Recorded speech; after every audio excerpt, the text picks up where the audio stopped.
celebrate American Latino pride. I'm your host, Belky.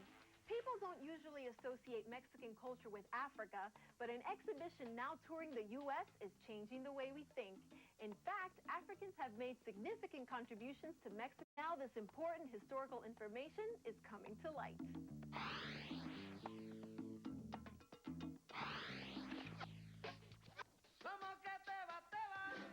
When we think of Mexico's past, Aztec culture is probably the first thing that comes to mind. However, the African presence in Mexico is often overlooked. The fact is that Africans have been an integral part of Mexico's history for centuries, something that the Mexican Fine Arts Museum in Chicago felt compelled to bring to light. In 1997, down in the Costa Chica area of Mexico, they had their first Encuentro de Pueblos Negros, which is it was sort of a gathering of the black communities in Mexico. And the following year, in 1998, the Mexican Fine Arts Center Museum went down there to see what was going on. Soon after that, we realized that we had to do an exhibition about the African presence in Mexico, and do one that would really incorporate everything, basically almost. The African presence in Mexico began with the arrival of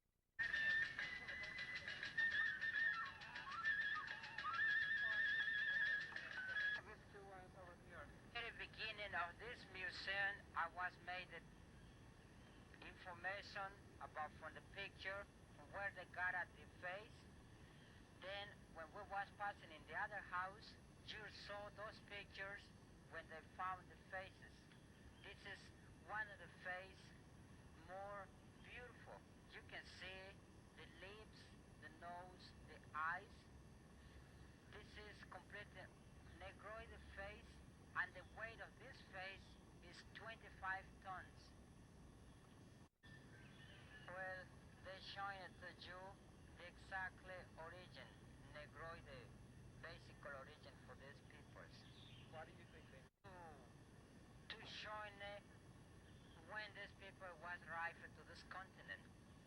They tried to demonstrate when they arrived to America. And that was before Christ. About 1200 years BC was a time when they made these faces. Were these heads the priests? Priest. They were priests? Priest. So then the African present here was one of priesthood or what? Priest. Yes. That we said prehistoric America. It is not really prehistoric, it is merely Spanish, but anything that is pre-European is considered to be prehistoric. It is the really critical missing pages of history, both for America and for Africa. In Mexico, we began in Von Butenau's studio. Make no mistake, there is no studio in the world where you will find such a collection of African physical types in ancient America.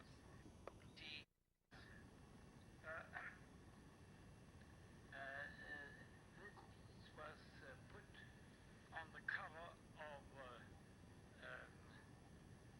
Revista in Mexico in March, and shows you that another colossal Olmec head was found in Mexico, which has not been, in my opinion, I don't know where it is.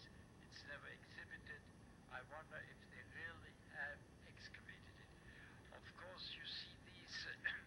There is the item that the people in Tabasco. Tabasco is one of the provinces here. I mean, one of the states. The state, just as Louisiana is a state. Marvelous statues and many of the marvelous platforms were abandoned. We do not know exactly what happened.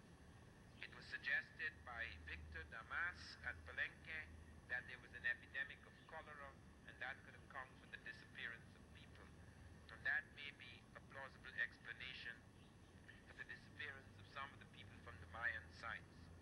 But when we come to the Olmec morning, which I want to dwell upon because it affects everything, when Michael Coe and others speak of the Olmec as the mother of American civilization, they are really stating the whole thing in a sentence. It really is. Because in the Olmec morning, on that great platform at an event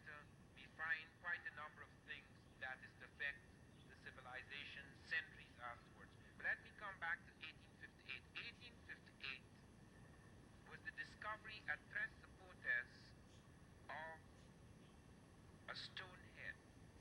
Now this is the stone head. This is the first head to be discovered.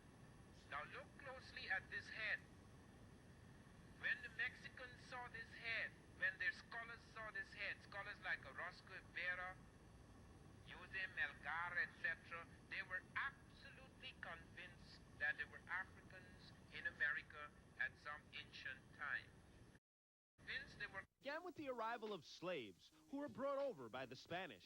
It is estimated that as many as 300,000 Africans were forced into labor in Mexico, particularly in the areas of Costa Chica and Veracruz. The exhibit shows artifacts and information about these tumultuous years, including stories of popular heroes like the renegade slave Yanga. Yanga was an enslaved African who escaped and moved up to the mountains of Veracruz. From there, he set up 2 or 3 different camps, and he would actually attack the Spanish as they walked across the Camino Real. Eventually, he was so successful that the King of Spain signed a treaty with him, and by 1609, Yanga established the first free African community in all of the Americas.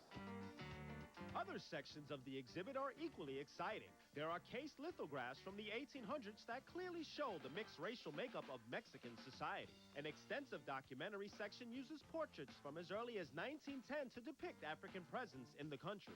Finally, the African influence in modern culture is represented through fine art, folk art, and pop art. Something as Mexicano as menudo, one of the most popular recipes or dishes in Mexico, menudo has African influence. A lot of the music, some of the words that we use are very African. Every Mexican knows chamba. Chamba means work, and that is an African word also. Many Mexicanos don't realize how strong the African presence is in their own families. I think a lot of people will be really surprised to find out that some of their tios and tias and grandparents share this African ancestry. The African presence in Mexico, which has toured to other cities in the United States and Mexico, reaffirms the belief that people have more in common with each other than we sometimes realize.